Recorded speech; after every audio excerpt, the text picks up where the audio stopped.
Read to you verse 21. நீதிமொழிகள் 19:21. Proverbs 19:21. நீதிமொழிகள் 19:21. There are many plans in a man's heart, nevertheless the Lord's counsel that will stand. மனுஷனுடைய இருதயத்தின் எண்ணங்கள் அநேகம், ஆனாலும் கர்த்தருடைய யோசனையே நிலை நிற்கும். Let me say it in simple English so that it brings out what it actually says. இதனுடைய மெய்யான அர்த்தம் என்ன என்பதை நாம் புரிந்து கொள்ள முடியாது. இதை எளிமையாக நான் விளக்கிச் சொல்கிறேன். Many are the opinions of people regarding how things ought to be, but it is the purpose of the Lord that matters. காரியங்கள் எல்லாம் எவ்வாறு இருக்க வேண்டும் என்று மனிதர்கள் பல கருத்துக்களை சொல்லுகிறார்கள், ஆனால் கர்த்தருடைய நோக்கம் மட்டுமே நிலை நிற்கும். Everybody has their opinion. எல்லாருக்கும் அவருடைய சொந்த கருத்துக்கள் இருக்கிறது. We all are little philosophers. நம்ம எல்லாரும் சின்ன தத்துவ ஞானிகளை போன்றவர்கள். But it is the purpose of the Lord that stands. ஆனால் நிலை நிற்பது கர்த்தருடைய நோக்கம் மட்டுமே. We are studying the exciting subject of what the Bible says about man. மனுஷனை குறித்து வேதம் என்ன போதிக்கிறது என்பதை குறித்து நாம் படித்துக் கொண்டிருக்கிறோம். Now the Bible is a book about God and man. வேதாகமம் தேவனை குறித்ததும் மனுஷனை குறித்ததுமான ஒரு புத்தகம். Gives us the revelation of God. தேவனை குறித்த வெளிப்பாட்டை தருகிறது. And the revelation of what man is. மனுஷன் என்னவா இருக்கான் அவனை குறித்த வெளிப்பாட்டையும் தருகிறது. And the relationship and the interaction between the two. இந்த இரண்டு பேருக்கும் இருக்கக்கூடிய அந்த உறவு தொடர்பு இதை குறித்தும் அது பேசுகிறது. That's all the Bible is about. வேதம் அதை குறித்து தான் பேசுகிறது. It's not a religious book, it is a revelation of who God is and who we are. இது ஒரு மத புத்தகம் அல்ல, தேவன் யார் நாம் யார் என்பது குறித்து ஒரு வெளிப்பாடாய் இருக்கிறது. இது It is the word of God, it is the revelation of the truth about ourselves and God. இது தேவனுடைய வார்த்தை, தேவனை குறித்த நம்மை குறித்த உண்மையை சத்தியத்தை கொடுக்கிற வார்த்தை. It begins with Genesis 1. ஆதியாகமம் முதலாம் அதிகாரத்தில் ஆரம்பிக்கிறது. There you see the creation of man. அங்கே மனுஷனுடைய சிருஷ்டிப்பை நாம் பார்க்கலாம். But I told you that before Genesis 1 something took place. ஆனால் நான் உங்களுக்கு சொன்னேன், ஆதியாகமம் முதலாம் அதிகாரத்துக்கு முன்னால் ஏதோ ஒன்று நடந்திருக்கிறது. Before Genesis 1 there was the planning and the purposing. ஆதியாகமம் முதலாம் அதிகாரத்துக்கு முன்னாலே திட்டமிடுதலும் நோக்கமும் இருந்தது. That is the key to the understanding of this whole truth about man. மனுஷனை குறித்த சத்தியத்தை புரிந்து கொள்ள வேண்டுமானால் திறவுகோலாய் இருப்பதே அதுதான். So I pointed out to you and we studied all of this that before Genesis 1 comes certain other portions of the Bible such as Ephesians 1 and so on which speak about the purpose which was in God's mind before he made man. ஆகவே தான் நான் உங்களுக்கு சொன்னேன், ஆதியாகமம் முதலாம் அதிகாரத்துக்கு முன்னாலே எபேசியர் முதலாம் அதிகாரம் போன்ற சில அதிகாரம்லாம் வருகிறது.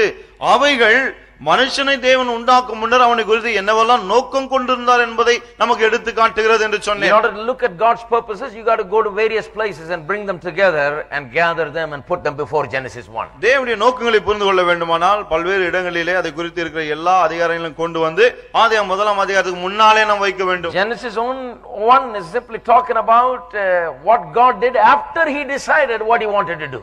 ஆதியாகமம் முதலாம் அதிகாரம் எதை பற்றியது? என்னெல்லாம் செய்ய வேண்டும் என்று தேவன் தீர்மானித்தார் அல்லவா? தீர்மானித்த பிறகு அவர் என்ன செய்தார் என்பதை தான் அது சொல்லுகிறது. So purpose is the key. ஆகவே நோக்கம்தான் திறவுகோல். Because when he created man he created him according to purpose. ஏனென்றால் மனுஷனை அவர் சிருஷ்டித்த போது நோக்கத்தின் அடிப்படையில் தான் சிருஷ்டித்தார். He created him designed him according to purpose.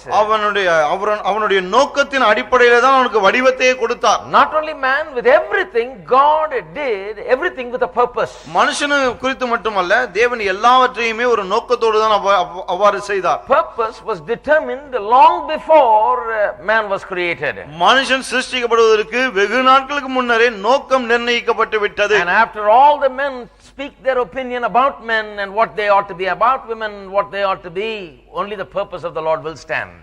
ஆண்களை குறித்து பெண்களை குறித்து அவர்களை குறித்து அவர்கள் எப்படியெல்லாம் இருக்க வேண்டும் என்று எல்லா மனிதரும் எல்லா கருத்துக்களையும் சொன்ன பிறகு கூட நிலை நிற்க போவது தேவனுடைய நோக்கம் மட்டுமே. So we are trying to understand God's purpose. ஆகவே தேவனுடைய நோக்கங்களை நாம் புரிந்து கொள்ள முயற்சிக்கிறோம். Particularly God's purpose about the female right now. அதிலும் குறிப்பாக இப்பொழுது ஸ்திரீகளை குறித்த தேவனுடைய நோக்கத்தை நாம் படித்துக் கொண்டிருக்கிறோம். I already spoke many weeks about the male. ஏற்கனவே பல வாரங்களாக ஆண்களுக்கான தேவனுடைய நோக்கம் பற்றி நான் பேசிட்டேன். Now we are looking at God's purpose for the female. ஆனால் இப்பொழுது பெண்களுக்கான தேவனுடைய நோக்கம் அதை பார்த்து கொண்டிருக்கிறோம். But before I go and mention to you certain unique features of the female, இந்த பெண்களை குறித்து இருக்கிற சில தனித்தன்மை வாய்ந்த அம்சங்களை நாம் பார்ப்பதற்கு முன்னாலே I'm going to talk about what makes a woman unique. அதாவது ஒரு ஸ்திரீயை தனித்தன்மை வாய்ந்ததாக்குகிறது எது என்பதை குறித்து நான் பேச விரும்புகிறேன். Some of the women look like they already know what makes them unique. சில பெண்களுக்கு ஏற்கனவே தெரிஞ்ச மாதிரி இருக்கு அவங்க ஏன் அவ்வளவு தனித்தன்மை வாய்ந்த விதத்துல இருக்காங்கன்னு. But you haven't found that out yet. You wait a minute. I'll show you what makes you unique. நீங்க இன்னும் கண்டுபிடிக்கல, கொஞ்சம் இருங்க, நான் சொல்லிறேன் உங்களுடைய தனித்தன்மை என்னவென்று. But let me talk a little bit more revelation about purpose. ஆனால் நோக்கத்தை குறித்து வெளிப்பாட்டை குறித்து இன்னும் கொஞ்சம் நான் சொல்லி விடுகிறேன். The thing is, since purpose is the key, நோக்கம் தான் திறவுகோலா இருக்கிறபடியினால், since male and female were made according to purpose, ஆண்களும் பெண்களும் நோக்கத்தின் அடிப்படையிலே உண்டாக்கப்பட்டிருக்கிறபடியால், and the purpose determined the design, அந்த நோக்கம் தான் வடிவத்தை நிர்ணயித்திருக்கிறபடியால், purpose determined the position, அந்த நோக்கம் தான் அவருடைய ஸ்தானத்தை and நிர்ணயித்திருக்கிறபடியால், the purpose determined the function. அந்த நோக்கம் தான் அவருடைய செயல்பாட்டை Since நிர்ணயித்திருக்கிறபடியால், everything rests upon the pillar called purpose, எல்லாமே நோக்கம் என்னும் அந்த தூண் மீது தான் அமைந்திருக்கிறது. then if you do not understand purpose, then there will be abuse. நோக்கத்தை புரிந்து கொள்ளாமல் போகும்போது பிறகு அது துஷ்பிரயோகம் செய்யப்படுகிறது. I want to go to an example in Romans chapter 1, ரோமர் 1 அதிகாரத்திலே ஒரு உதாரணத்தை நாம் பார்க்கலாம். because we need to really understand this thing. ஏனென்றால் இந்த காரியத்தை மெய்யாகவே நாம் புரிந்து கொள்ள வேண்டும். Romans chapter 1 and verse 16 onwards. ரோமர் 1 அதிகாரம் 16 வசனம் முதற்கொண்டு, For I am not ashamed of the gospel of Christ, for it is the power of God to salvation for everyone who believes, for the Jew first and also for the Greek. கிறிஸ்துவின் சுவிசேஷத்தை குறித்து நான் வெட்கப்படேன், முன்பு யூதரிலும் பின்பு கிரேக்கரிலும் விசுவாசிக்கிறவன் எவனோ அவனுக்கு ரட்சிப்பு உண்டாவதற்கு அது தேவ பலனாய் இருக்கிறது. For in it the righteousness of God is revealed from faith to faith, as it is written, the just shall live by faith. விசுவாசத்தினாலே நீதிமான் பிழைப்பான் என்று எழுதியிருக்கிறபடி விசுவாசத்தினால் உண்டாகும் தேவ நீதி விசுவாசத்திற்கென்று அந்த விசுவாசத்தினாலே வெளிப்படுத்தப்படுகிறது. For the wrath of God is revealed from heaven against all ungodliness and unrighteousness of men who suppress the truth in unrighteousness. சத்தியத்தை அநியாயத்தினாலே அடக்கி வைக்கிற மனுஷருடைய எல்லா அவபக்திக்கும் அநியாயத்துக்கும் விரோதமாய் தேவ கோபம் வானத்திலிருந்து வெளிப்படுத்தப்பட்டிருக்கிறது. Because what may be known of God is manifest in them, for God has shown it to them. தேவனை குறித்து அறியப்படுவது அவர்களுக்குள்ளே வெளிப்பட்டிருக்கிறது, தேவனே அதை அவர்களுக்கு வெளிப்படுத்தி For இருக்கிறார். since the creation of the world, his invisible attributes are clearly seen, being understood by the things that are made, even his eternal power and Godhead, so that they are without excuse. எப்படி என்றால் காணப்படாதவைகளாகிய அவருடைய நித்திய வல்லமை தேவத்துவம் என்பவைகள் உண்டாக்கப்பட்டிருக்கிறவைகளினாலே உலகம் உண்டானது முதற்கொண்டு தெளிவாய் காணப்படும், ஆதலால் அவர்கள் போக்கு சொல்ல இடமில்லை. This is a tremendous passage. We have to look at it a little இது bit. மிகுந்த அர்த்தம் நிறைந்த ஒரு பகுதி, சற்று கவனமாய் பார்க்க வேண்டும். What is it saying? இது என்ன சொல்லுகிறது? It is saying, for since the creation of the world, from the time of creation, God's invisible attributes have been made known by the visible things that we see. உலகம் உண்டானது முதற்கொண்டு தேவனுடைய காணப்படாத அவருடைய வல்லமை தேவத்துவம் போன்றவைகள் காணப்படுகிற இந்த காரியங்கள் மூலமாக நமக்கு தெரிய வருகிறது என்று சொல்கிறார். So nobody can today say in this world that I don't know God. ஆகவே இன்றைக்கு யாருமே இந்த உலகத்திலே எனக்கு கடவுளை தெரியாது என்று சொல்ல முடியாது. Now there are many ways to know God, and one of the ways to know God is through the creation and what it shows us about God. தேவனை அறிந்து கொள்வதற்கு பல வழிகள் இருக்கிறது. அதிலே ஒன்று இந்த சிருஷ்டிப்பின் மூலமாக நாம் தேவனை அறிந்து கொள்ள முடியும். So when God created, in that creation he revealed himself. ஆகவே தேவன் சிருஷ்டித்த போது அந்த சிருஷ்டிப்பிலே தானே தம்மை தாமே வெளிப்படுத்தினார். So mankind knew what life was all about, what their purpose was all about, what God is about, and what God expected out of them. ஆகவே தேவன் என்றால் யார், அவர் என்ன எதிர்பார்க்கிறார், மனுஷன் என்றால் யார், அவனுடைய நோக்கம் என்ன, இவை எல்லாவற்றையும் மனுவர்க்கமானது அறிந்திருந்தது. That he is a holy God, he is a righteous God. தேவன் பரிசுத்தம் உள்ளவர், நீதி உள்ளவர், That he is a good God. அவர் நல்ல தேவன்.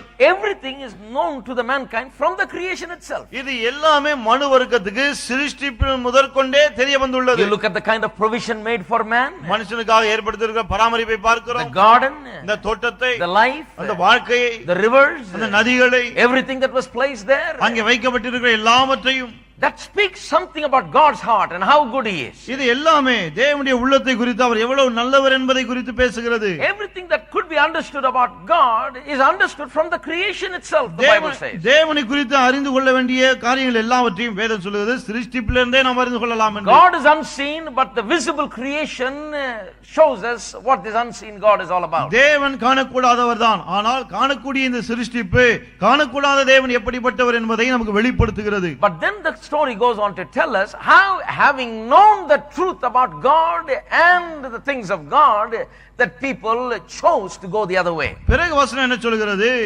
தேவனையும் தேவனுடைய காரியங்களையும் மக்கள் அறிந்து கொண்ட பிறகும் அவர்கள் வேறு வழியாய் அவர்களே சென்று விட்டார்கள். That is what is called sin. இதுதான் பாவம் என்று நாம் So it is அழைக்கிறோம். talking about the descent of man from there, from a place with God, living in a relationship with God, down into the dumps to ruin.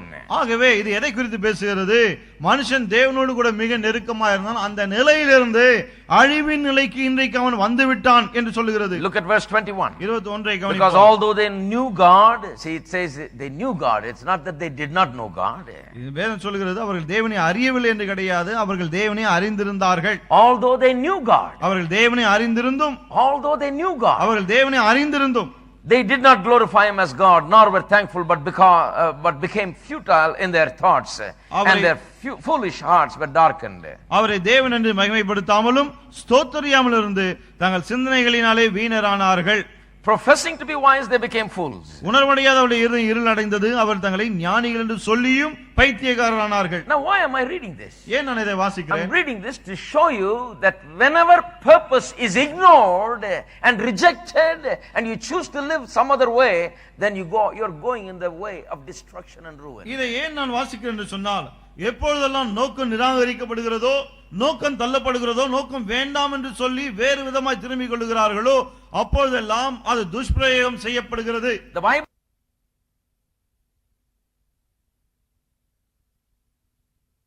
rejected God's purposes even though they knew God's purposes. இந்த இடத்திலே இவர்கள் தேவனுடைய நோக்கத்தை அறியாமல் இருந்தார்கள் என்று வேதம் சொல்லவில்லை, மாறாக தேவனுடைய நோக்கத்தை அவர்கள் அறிந்திருந்தார்கள், அறிந்திருந்தும் அதை வேண்டாம் என்று அவர்களே நிராகரித்து தள்ளினார்கள். They knew what kind of life God wanted us to live. நாம் என்ன விதமான வாழ்க்கை வாழ வேண்டும் என்று தேவன் விரும்புகிறார், அது அவர்களுக்கு தெரியும். What a man must be, what a woman must be. ஒரு ஆண் எப்படி இருக்க வேண்டும், பெண் எப்படி இருக்க வேண்டும், அதெல்லாம் தெரியும். How they must live. அவர்கள் எவ்வாறு வாழ வேண்டும், What is God's purpose. தேவனுடைய நோக்கம் என்ன, Everything they knew.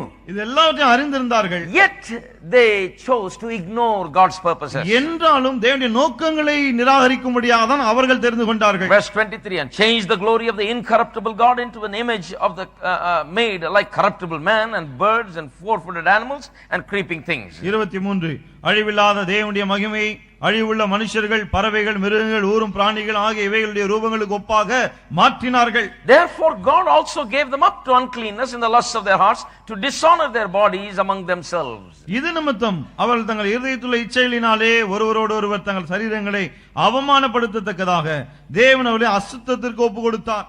Now some people have a problem with this verse because it says God gave them up. பாருங்க, சிலருக்கு இந்த வசனத்தோட பிரச்சனை என்ன, தேவன் அவளை ஒப்பு கொடுத்தார் என்று சொல்லுகிறது. That he gave them up to uncleanness. அதாவது அசுத்தத்திற்கு அவளை ஒப்பு கொடுத்தார். Now you need to understand it in the right way. இதை சரியான விதத்தில் நாம் புரிந்து கொள்ள வேண்டும். Now God did not have to go take them and make them sin to hand them over to uncleanness. தேவன் இவர்களை அசுத்தத்துக்கு ஒப்பு கொடுக்க அவரே அவளை கொண்டு போய் பாவம் செய்ய வைக்க வேண்டிய அவசியம் இல்லை. When they rejected God's purpose, that was the end. தேவனுடைய நோக்கங்களை நிராகரித்தாலே அதுவே அவருடைய முடிவாகி விட்டது. That led them into that kind of lifestyle. அது அப்படிப்பட்ட ஒரு வாழ்க்கைக்குள்ளாக அவளை கொண்டு போய் விட்டது. If you reject God's purposes, then you are going the wrong way. தேவனுடைய நோக்கங்களை நிராகரிக்கும் போது தவறான பாதையிலே தான் நாம் போகிறோம். So then they started using their bodies and their minds and their self and others in a different way, abusing themselves and others. பிறகு தங்களுடைய மனதை, தங்களுடைய சரீரத்தை தங்களை தாங்களே அவர்கள் துஷ்பிரயோகம் செய்து கொண்டது மட்டுமல்ல, மற்றவர்களையும் அப்படியே செய்ய ஆரம்பிக்கிறார்கள். God was not making them do that. தேவன் அவளை அதெல்லாம் செய்ய வைக்கல. Now if you're going to put your hand in fire, you don't have to have God to come and burn you. The fire will burn you. That's enough to burn you. நெருப்புல நீங்க கையை வச்சீங்கன்னா அந்த கையை எரிக்கிறதுக்கு ஆண்டவரை வந்து எரிக்க தேவையில்லை, அந்த நெருப்பே உங்களை எரிச்சிரும். After you drink poison, you don't have to try to kill yourself because you're going to die soon because you have drunk poison. விஷத்தை குடித்த பிறகு நீங்க சீக்கிரத்துல சாக போறீங்க, சாக முயற்சிக்க வேண்டியதில்லை, என்ன விஷத்தை குடிச்சாச்சு. So that was the effect of sin. ஆகவே பாவத்தினுடைய விளைவு அதுதான். It was not God who was leading them into uncleanness. தேவன் அவளை அசுத்தத்திற்குள்ளாக கொண்டு போகவில்லை. It is when they rejected God's purposes and failed to recognize and acknowledge and honor God's purpose to live in that way, they went in the wrong direction. அவர்கள் தேவனுடைய நோக்கங்களை அங்கீகரித்து அதை கனம் பண்ணி அந்த விதத்திலே வாழாமல் அதை நிராகரித்தபடியினாலே தான் அவர்கள் அவிதமான ஒரு வாழ்க்கைக்குள்ளாக சென்று விட்டார்கள். Verse 26. 26. This has much to do with why the world is like this today. இன்றைக்கு இந்த உலகம் ஏன் இப்படி இருக்கிறது அதை குறித்து சொல்லுகிறது. For this reason God gave them up to vile passions, for even their women exchanged the natural use of what is against nature. இது நிமித்தம் தேவன் அவளை இழிவான இச்சைகளுக்கு ஒப்புக் கொடுத்தார். அந்தபடி அவளுடைய பெண்கள் சுவாப அனுபவத்தை சுவாபத்துக்கு விரோதமான அனுபவமாக மாற்றினார்கள். Likewise also the men, leaving the natural use of the woman, burned in their lust for one another, men with men, committing what is shameful, and receiving in themselves the penalty of their error which was due. அப்படியே ஆண்களும் பெண்களை சுவாபப்படி அனுபவியாமல் ஒருவர் மேல் ஒருவர் விரகதாபத்தினாலே பொங்கி ஆணோடே ஆண் அவலட்சமானதை நடப்பித்து தங்கள் தப்பிதத்துக்கு தகுதியான பலனை தங்களுக்குள்ளே அடைந்தார்கள். This is totally a different explanation than what the world gives. உலகம் கொடுக்கிற விளக்கத்தை விட இது முற்றிலும் வித்தியாசமா இருக்கு. The world says some are born that way. உலகம் என்ன சொல்லுது? சிலர் அப்படியே பிறந்துட்டாங்க. The Bible says no, they became that way. ஆனா வேதம் சொல்லுது அப்படி பிறக்கல, அப்படி ஆனார்கள். The Bible is very clear about it. வேதம் மிக தெளிவாக இதை சொல்லுகிறது. How did they became this way and live such a shameful life? அவர்கள் எப்படி இவ்வாறு இவ்வளவு வெட்ககரமான ஒரு வாழ்க்கைக்குள்ளே ஆனார்கள்? Because they rejected God's purposes, failed to recognize God's wisdom and purpose for them. ஏனென்றால் தேவனுடைய நோக்கங்களை அவர் அங்கீகரியாமல் தேவன் என்ன விதமான திட்டம் கொண்டிருக்கார், நோக்கத்தை கொண்டிருக்கார் என்பதை அவர்கள் உணராமல் போய்விட்டார்கள். Verse 29. 29ஆம் வசனம். Just leaving some verses in between because I just wanted to make the point how that when you fail to recognize the purpose and choose to ignore the purpose, what happens? நோக்கத்தை அறியாமல் போகும்போது அதை நிராகரிக்கும் போது என்ன ஆகிறது அதை விளக்க முடியாதான் சில வசனங்களை விட்டு நான் வாசிக்கிறேன். Verse 29, being filled with all unrighteousness, sexual immorality, wickedness, covetousness, maliciousness, full of envy, murder, strife, deceit, evil-mindedness, they are whisperers, backbiters, haters of God, violent, proud, boasters, inventors of evil things, disobedient to parents, undiscerning, untrustworthy, unloving, unforgiving, unmerciful. அவர்கள் சகலவித அநியாயத்தினாலும் வேசித்தனத்தினாலும் துரோகத்தினாலும் பொருளாசையினாலும் குரோதத்தினாலும் நிறையப்பட்டு பொறாமையினாலும் கொலையினாலும் வாக்குவாதத்தினாலும் வஞ்சகத்தினாலும் வன்மத்தினாலும் நிறைந்தவர்களுமாய் புறங்கூறுகளுமாய் அவதூறு பண்ணுகிறவர்களுமாய் தேவ பயந்தருமாய் துராகிருதம் பண்ணுகிறவர்களுமாய் அகந்தையுள்ளவர்களுமாய் வீம்புக்காரருமாய் பொல்லாதவைகளை யோசித்து பிணைக்கிறவர்களுமாய் பெற்றாருக்கு கீழ்ப்படியாதவர்களுமாய். Look at the list. அந்த பட்டியலை பாருங்க. This is exactly the problem with the world today. இன்றைக்கு உலகத்துல பிரச்சனையே இதுதான். Men and women having problem with this. ஆண்களும் பெண்களுக்கும் இதுதான் பிரச்சனை. Every single item you can see the world is something world is battling with. இங்க இருக்கிற ஒவ்வொரு காரியத்தோடும் கூட உலகம் போராடி கொண்டிருக்கிறதை பார்க்கலாம். This is the thing that is destroying humanity today. மனு வர்க்கத்தை இன்றைக்கு அழித்து கொண்டிருக்கிறதே இதுதான். How did people become like that? மக்கள் எப்படி அப்படி ஆனார்கள்? It is all because they don't recognize the purpose. நோக்கத்தை அறியாதனால தான் இப்படி ஆனார்கள். Who, for example, look at verse 29. உதாரணத்துக்கு 29 கவனிப்போம். Who will commit sexual immorality? யார் இந்த வேசித்தனத்தை பண்ணுவார்கள்? People that do not know the purpose that God has for them. தேவன் அவர்களுக்காய் வைத்திருக்கிற நோக்கத்தை அறியாத மக்கள் தான். If you don't know who you are, then it's very easy to commit these things. நீங்கள் யார் என்பதை நீங்கள் அறியாமல் போகும்போது பிறகு இந்த காரியங்களை செய்வது மிகவும் சுலபமாகிறது. When you know who you are and what God's purpose is for your body, then it's very difficult to get into this. நீங்கள் யார் என்பதை நீங்கள் அறியும்போது உங்கள் சரீரத்துக்கான தேவனுடைய நோக்கம் என்ன என்பதை நீங்கள் அறியும்போது பிறகு இதெல்லாம் செய்வது மிகவும் சிரமமாகிறது. It's very difficult. அது ரொம்ப கஷ்டம். When these things get into your heart and rule over your heart, it's very difficult to get into this. இந்த காரியங்கள் உங்கள் உள்ளத்துக்குள்ளே சென்று இவைகள் உங்கள் உள்ளத்தை ஆளும்போது இவைகளை செய்வது மிகவும் சிரமமாகிறது. What does the Bible say about our body and what we must do with our body? நம்முடைய சரீரத்தை குறித்து நம்முடைய சரீரத்தை நாம் என்ன செய்ய வேண்டும் என்பது குறித்து வேதம் என்ன சொல்கிறது? For one moment to turn to 1 Corinthians 6. கொஞ்சம் ஒரே வினாடி 1 Corinthians 6 அதிகாரம் செல்வோம். It says all things are lawful for me but all things are not helpful. All things are lawful for me but I will not be brought under the power of any. 12 வசனம் சொல்லுகிறார், எல்லாவற்றையும் அனுபவிக்க எனக்கு அதிகாரம் உண்டு ஆகிலும் எல்லாம் தகுதியாயிராது. எல்லாவற்றையும் அனுபவிக்க எனக்கு அதிகாரம் உண்டு ஆகிலும் நான் ஒன்றிற்கும் அடிமைப்பட மாட்டேன். Let me speak it in context with the verse 29. ரோமர் 1:29 அது சம்பந்தப்பட்டு நான் இதை விளக்கட்டும். He says sexuality is lawful. சொல்லுகிறார் இந்த human sexuality is lawful. மனிதர் ஆண் பெண் உறவு என்பது அது ஏற்றதுதான்.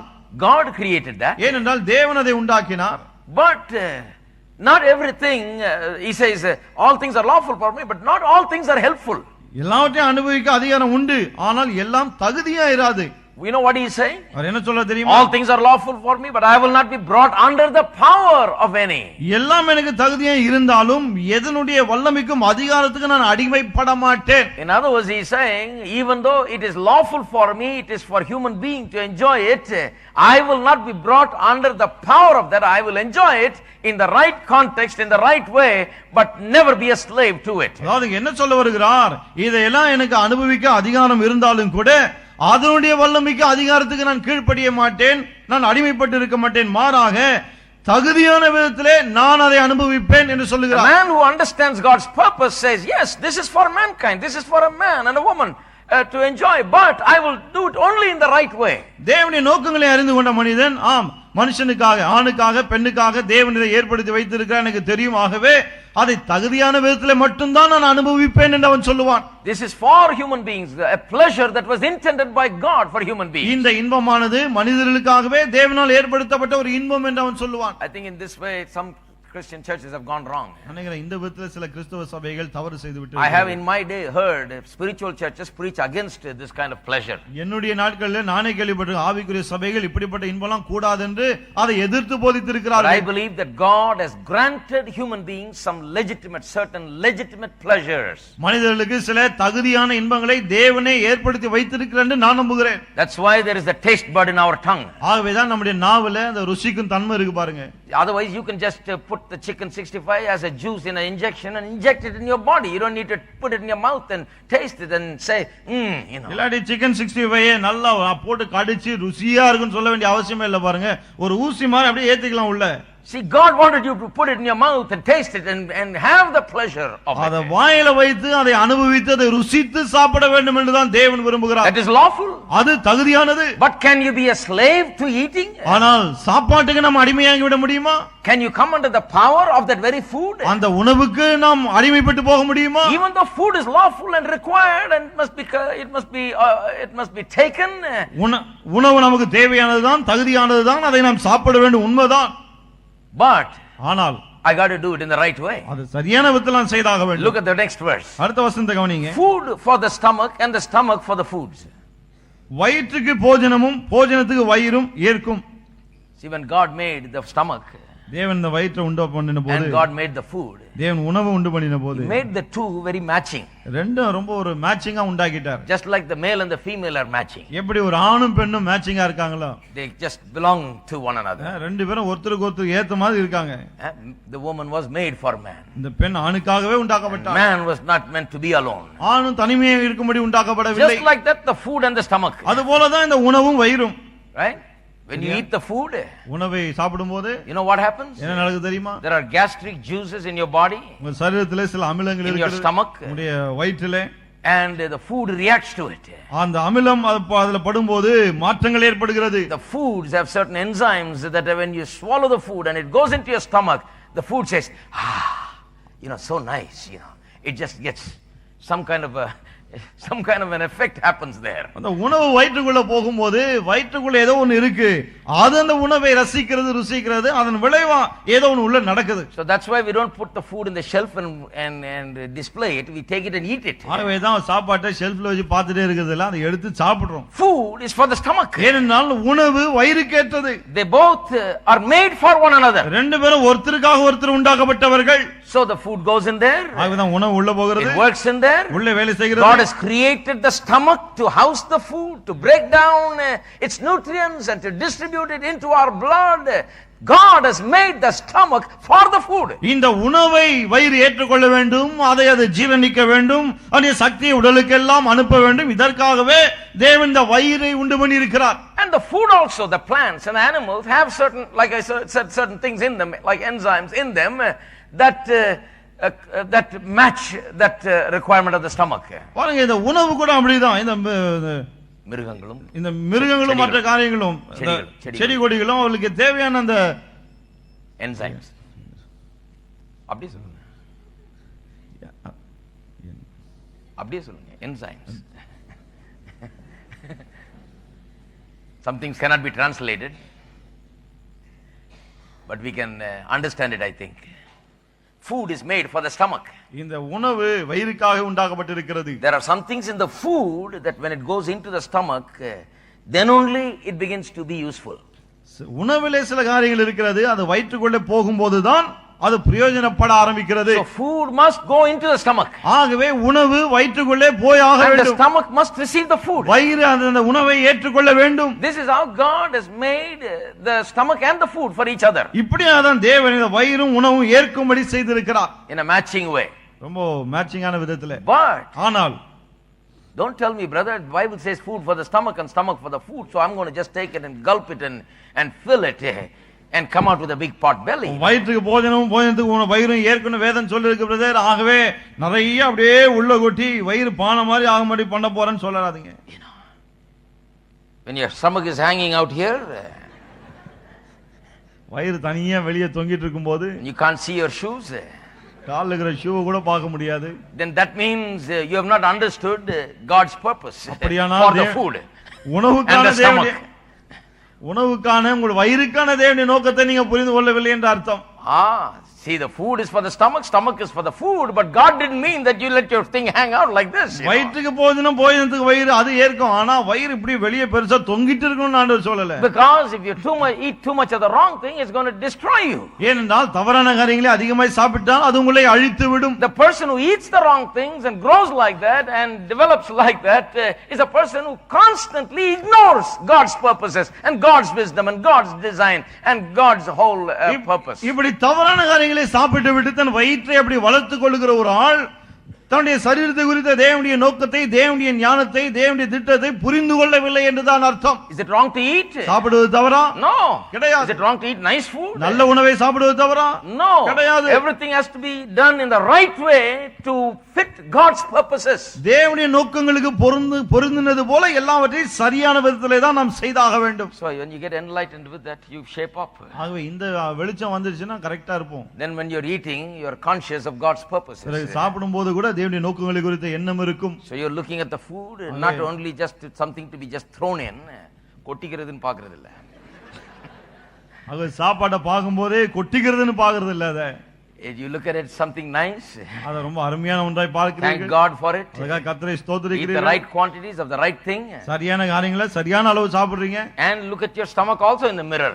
வயிற்ற கொஞ்சம் கண்ணாடியில கொஞ்சம் வயிற்றையும் பார்த்து கொள்ள வேண்டும். And the stomach is not to be destroyed by the food, it has to be fed by the food and it has to go matching hand in hand. உணவுனால இந்த வயிறு கெட்டு போக கூடாது, மாறாக இந்த வயிற்றுக்கு ஏற்ற மாதிரி உணவு கொடுத்து ரொம்ப ஏற்றது போல இருக்கணும். So he gives the example of the food. ஆகவே உணவை குறித்து எடுத்துக்காட்டை கொடுக்கிறார். Then he gives the example about sexual immorality. அதன் பிறகு வேசித்தனத்தை குறித்து அங்கே சொல்கிறார். He says now the body is not for sexual immorality but for the Lord and the Lord for the body. சரீரமோ வேசித்தனத்துக்கு அல்ல, கர்த்தருக்கே உரியது, கர்த்தரும் சரீரத்துக்கு உரியவர். What is the body for? சரீரம் எதற்காக இருக்கிறது? Why did God give us the body? ஏன் தேவன் இந்த சரீரத்தை நமக்கு தந்திருக்கிறார்? The Bible clearly says that the body is for the Lord. வேதம் மிக தெளிவாய் சொல்லுகிறது சரீரம் கர்த்தருக்கே உரியது. Everybody say my body, எல்லாரும் சொல்லுங்க, என் சரீரம் belongs to the Lord. கர்த்தருக்கே உரியது. It's for the Lord. அது கர்த்தருக்கு உரியது. This is a very amazing truth. இது மிகவும் வியப்பூட்டக்கூடிய உண்மை. It is so much for the Lord that even when we die and are buried in the grave, that Jesus is going to come back and raise it up from the grave so that he can have the body. இது எந்த அளவு கர்த்தருக்கு உரியது தெரியுமா? நாம் மரித்து போய் நம்முடைய சரீரம் கீழே அடக்கம் பண்ணப்பட்டாலும் கூட இயேசுவானவர் திரும்ப வருவார், அங்கே அடக்கம் பண்ணப்பட்ட சரீரத்தை திரும்ப அவர் எழுப்புவார். God gave the body so that God can come and dwell in that body. தேவன் அந்த சரீரத்தில் வந்து வாசம் பண்ணும்படியாக தான் தேவன் சரீரத்தையே கொடுத்தார்.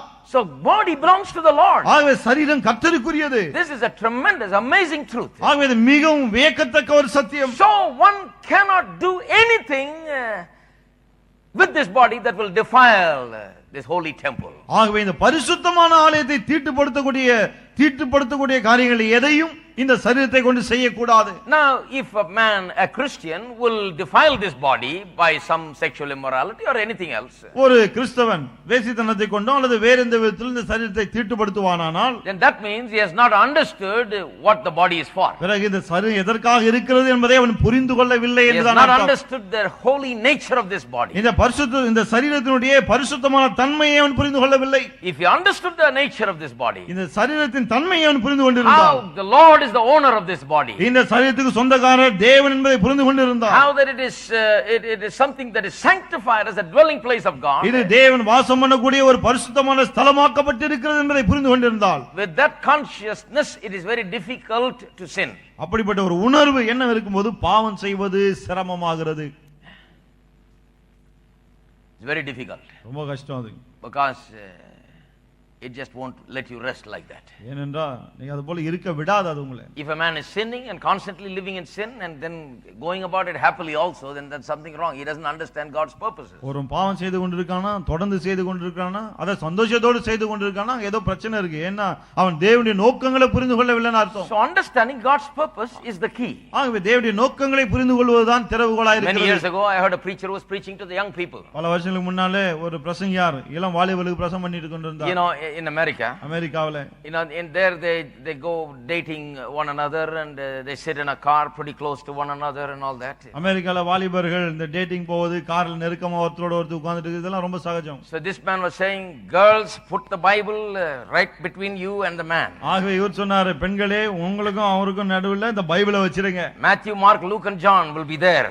மத்தேயு, மார்க்கு, லூக்கா, யோவான்லாம் அங்க இருப்பாங்க. They'll keep you from that fellow getting over to you. அவங்க கிட்ட வராதபடிக்கு அவங்க பாதுகாப்பாங்க. No, they'll get over Matthew, Mark, Luke and John. மத்தேயு, மார்க்கு, லூக்கா, யோவான் எல்லாம் தாண்டி கூட வந்துருவாங்க. But in your heart, if you know the truth about who you are and why this body is there, that nobody can ever come near you and touch you. ஆனால் நீங்கள் யார், எதற்காக உங்களுக்கு இந்த சரீரம் கொடுக்கப்பட்டிருக்கிற என்ற சத்தியத்தை உள்ளத்தில் அறிந்திருந்தால் பிறகு எவரும் உங்கள் அருகிலே கூட வர முடியாது. That is why the psalmist says, thy word have I hid in my heart that I may not sin against thee. ஆகவே தான் சங்கீதக்காரன் சொல்கிறான், உமக்கு விரோதமாய் நான் பாவம் செய்யாதபடிக்கு உம்முடைய வார்த்தையை என் இதயத்திலே வைத்து வைத்தேன். See, the Bible is not a religious book that you keep in between, so he looks at this religious books and he's afraid. வேதம் ஒரு மத புத்தகம் அல்ல. இந்த மத புத்தகத்தை பக்கத்துல வச்சா இத பார்த்து பயந்துட்டு கிட்ட வர மாட்டாங்க. No, he's going to take a handkerchief and cover it. அது துணியை எடுத்து போட்டு மூடிடுவாங்க பாருங்க. Some of these guys know exactly what to do with it. சில ஆட்களுக்கு சரியா தெரியும் என்ன செய்யணும்னு. But if you got the truth in your heart, உள்ளத்திலே சத்தியம் இருக்கும்போது it is very difficult to go wrong. தவறு செய்வது சிரமமாகிறது. And if you ever by mistake get into something wrong, ஒருவேளை தெரியாமல் ஒரு தவறான ஒரு காரியத்தை செய்தாலும் கூட, if ever you get into something wrong and do something wrong, then you cannot sleep after doing something wrong. ஒரு காரியத்தை நீங்கள் தவறு அல்லது பாவமான காரியத்தை செய்து விட்டாலும் கூட அது செய்த பிறகு நிம்மதியா இருக்க முடியாது. Until you get right with God. ஆண்டவரோடு சீர் பொருந்துகிற வரையிலே. See, this is what is key to successful Christian living. இதுதான் வெற்றிகரமான கிறிஸ்தவ வாழ்க்கைக்கு திறவுகோலாய் இருக்கிறது. Purpose is the key. நோக்கம் தான் திறவுகோல். The body is for the Lord. இந்த சரீரம் கர்த்தருக்குரியது. Once the man knows that the body is for the Lord, then he refuses to abuse it with the food or with sexual immorality or with anything. சரீரம் கர்த்தருக்குரியது என்ற உணர்வு ஒரு ஆளுக்கு உண்டான பிறகு இந்த சரீரத்தை உணவு கொண்டோ அல்லது வேசித்தனத்தை கொண்டோ அல்லது வேற எந்த ஒரு காரியத்தை கொண்டோ அவன் துஷ்பிரயோகம் பண்ண மாட்டான். Amen. Amen. Are you there? இருக்கீங்களா? So God has great purposes. ஆகவே தேவன் மாபெரும் நோக்கங்களை கொண்டிருக்கிறார். Sin is man not recognizing God's purpose and deliberately going in the other direction. தேவனுடைய நோக்கங்களை அங்கீகரியாமல் வேண்டுமென்றே வேறு பாதையிலே செல்வதுதான் பாவம். Salvation is this. ரட்சிப்பு என்றால் என்ன?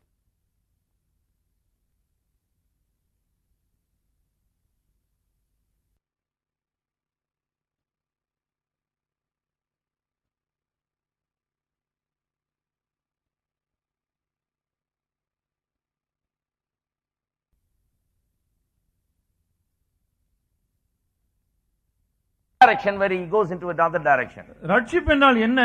இயேசுவை பற்றிய சுவிசேஷத்தை அறிவிக்கும் போது அதை ஒரு மனிதன் விசுவாசித்து இயேசுவை ஆண்டவர் இரட்சகர் என்று அறிக்கை செய்யும் போது அவன் அந்த திசையிலிருந்து விலகி இன்னொரு திசையிலே செல்ல ஆரம்பிக்கிறான்.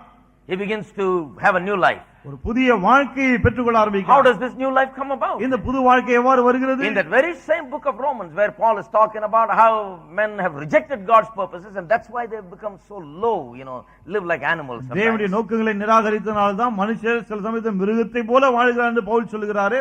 Men and women doing things that ought not to be done. ஆண்களும் பெண்களும் செய்யக்கூடாத காரியங்கள் எல்லாம் செய்கிறார்கள் என்று சொல்கிறார். Living a life that is shameful. அவமானமான ஒரு வாழ்க்கை வாழ்கிறார்கள். All because they reject God's purpose. இதற்கெல்லாம் காரணம் தேவனுடைய நோக்கத்தை நிராகரித்தது. That is what sin is. பாவம் என்றால் அதுதான். And then salvation is taught. அதன் பிறகு ரட்சிப்பு போதிக்கப்படுகிறது. In chapters 5, 6, 7 and 8. 5, 6, 7, 8 அதிகாரங்களிலே. Then when he comes to chapter 12, அதன் பிறகு 12ஆம் அதிகாரத்துக்கு வரும்போது talks about Christian living. கிறிஸ்தவ ஜீவியத்தை குறித்து அங்க And he பேசுகிறார். begins chapter 12 like this. 12ஆம் அதிகாரத்தை இப்படியே ஆரம்பிக்கிறார். I beseech you therefore, brethren, by the mercies of God, that you present your bodies as living sacrifice, holy and acceptable unto God. என்ன சொல்லுகிறார்? சகோதரரே, நீங்கள் உங்கள் சரீரங்களை பரிசுத்தமும் தேவனுக்கு பிரியமான ஜீவ பலியாக ஒப்புக்கொடுக்க வேண்டும் என்று தேவனுடைய இரக்கங்களை முன்னிட்டு உங்களை வேண்டிக் கொள்கிறேன். What do you do when you become a Christian? ஆகவே ரட்சிக்கப்படும் போது நீங்கள் என்ன செய்ய வேண்டும்? You say, Lord, I've been doing all kinds of things with this body before, but now I give this body to you. ஆண்டவரே, இந்த சரீரத்தை கொண்டு முன்னே பலவிதமான காரியங்களை செய்து வந்தேன், இப்போ இந்த சரீரத்தை உம்மிடத்தில் ஒப்புக்கொடுக்கிறேன். For you to live, நீர் வாழும்படியாக, for you to work through this, நீர் இதன் மூலமாய் வேலை செய்யும்படியாக, for your purposes to be done with this.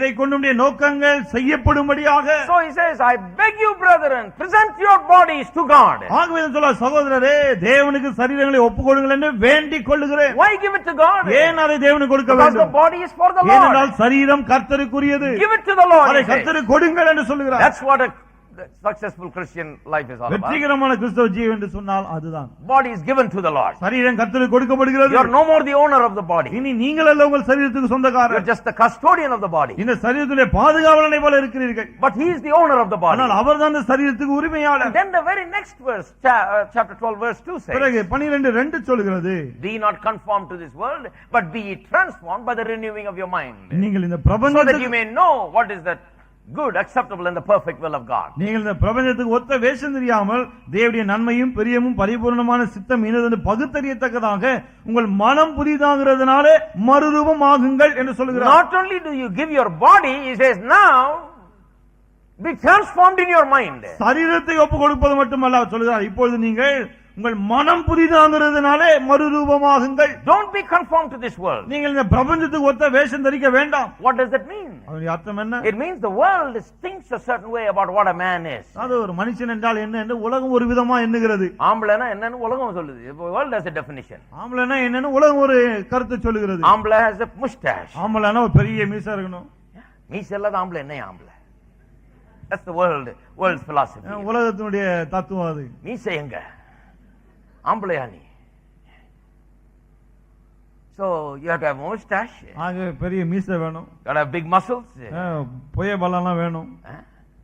You got to show your biceps and all that. இதெல்லாம் காமிக்கணும், ஆம்ஸ் எல்லாம் காமிக்கணும். But the Bible says that's not an ஆம்பளை. ஆனா வேதம் சொல்றது ஆம்பளைன்னா அது இல்ல.